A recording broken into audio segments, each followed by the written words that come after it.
You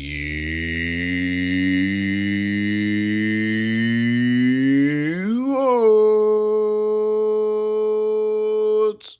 Greetings, fellow Watford fans. Omar here, and it's time for the You Orns 10-minute take on Luton Town 3, Watford nil. Well, there's really not a whole lot to take away from this contest because there was no contest to speak of yesterday at the Doggie Kennel as Watford limped in as a team that still were on the coach, it seemed, from the international break. I don't know where they were last night, yesterday, but they just weren't on this pitch that we were watching, this atrocity of a pitch that we were watching this game on, because they never showed up, never turned up, and never seemed like they cared about putting in an effort. Luton Town, well deserving of the victory yesterday, dominated this game, and it's not as if they were world beaters out there. They just did what they came in to do, which was to teach Watford a lesson, and they certainly did. Rob Edwards, of course, the former Watford manager, who was unceremoniously bounced from Vicarage Road a few years ago, now back in 2022, absolutely told his players, I am sure, to get in there, make life uncomfortable, and make life very difficult. And that's what Luton did all day long. Watford didn't lay a glove on Luton. One shot on target for the entire 100 minutes of this game. That's right, 100 minutes. Watford did not launch a meaningful attack on Luton's goal all afternoon long, didn't trouble Luton's defense, and didn't seem to care that this was actually a derby that, of course, means everything to both sets of supporters. The players on Luton knew that it meant something to them because they played that way. Watford's players, on the other hand, just another game for them, just another away defeat. And that's been the problem for us this season. We are very poor away from home. Now, last season, we had some decent away form throughout parts of the tenure of Val Ismail after that very horrid performance at Sunderland last season where we lost 2-0. We had a long, sustained away record, some decent performances that got us a number of wins and some draws in that lot of performances after that horrendous 2-0 loss at Sunderland. But this season, we reverted back to those Sunderland games. We have played so poorly away from home this season, and it's not even close to the kind of form we show at the Vic. And we are not going to be a team that's going to be competing for any kind of playoff of anything if we cannot get our away form straightened out. All of these last four away games that we have lost, and we've lost four of them, all four of them since the away win at Millwall this season. The other four games that we've played away from home in this championship, we've all lost all four of them. And in all four of them, we have not played well. We've played the same way as we did against Sunderland in that 2-0 away loss last season. An away loss that had Val Ishmael, the head coach at the time, keep these lads in the locker room for an hour and a half plus after the final whistle in the dressing room to explain why it was they played so poorly that day. We've had four of those types of Sunderland games in each of these last four away performances this season, and it is not even close to what we as Watford fans expect from our team when they get on the pitch to represent the Golden Boys and, of course, the town of Watford and the club and all the fans who love and care about this club and about these players. And they did not distinguish themselves at all yesterday. They were so substandard.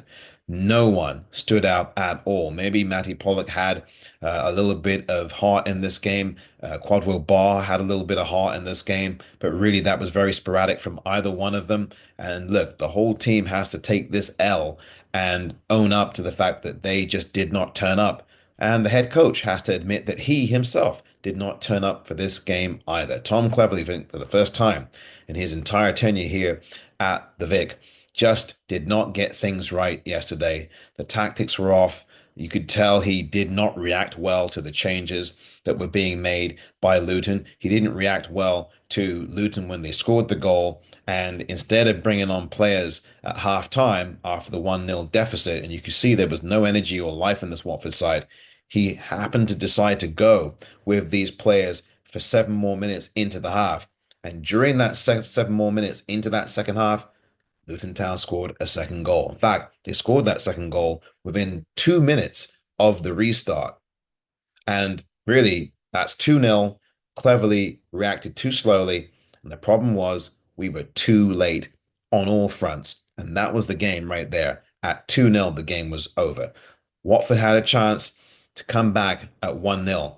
And instead of not making changes at halftime, where I'm sure Tom Cleverley was having a go at these lads, he decided to keep what he had and go with it. And I think that was a big mistake from Clevs yesterday. He should have brought on these players like Bart at halftime. And what's so interesting is he brought Jefferson on at 52 minutes. Well, why didn't you bring him on to start the half? I just don't understand that. The other thing I didn't understand with Clevs yesterday is he brought Bart on, I think, at the 53rd minute or a little bit later than that. Why? Why not start him from the second half on? Start him at the beginning of the half. You have to get into this game. You're only 1-0 down at that point, and a different kind of energy could have changed the way the balance of this game was being played. Watford never got a foothold in the game, just like at Preston. They never got a foothold into this game. The pitch obviously didn't help matters at all, but it's not the pitch and the doggy kennel that's the problem. It's the Watford players who didn't apply themselves, didn't give a shift, didn't give an effort. The referee was terrible as well, but the referee is not the reason why Watford lost this game. The head coach has to take accountability here, not only for the tactics, but the lineup. Why on earth would you start Daniel Backman in a big derby game like this? It makes no sense to me at all. Daniel Backman was coming back from injury, obviously worked hard to get back, but you could see he had one of his legs strapped. That is not someone you want to be putting the goal straight away in off an international break. When you have Johnny Bond, who performed well for you in between the sticks, why not? He earned the right to start this game, did Johnny Bond.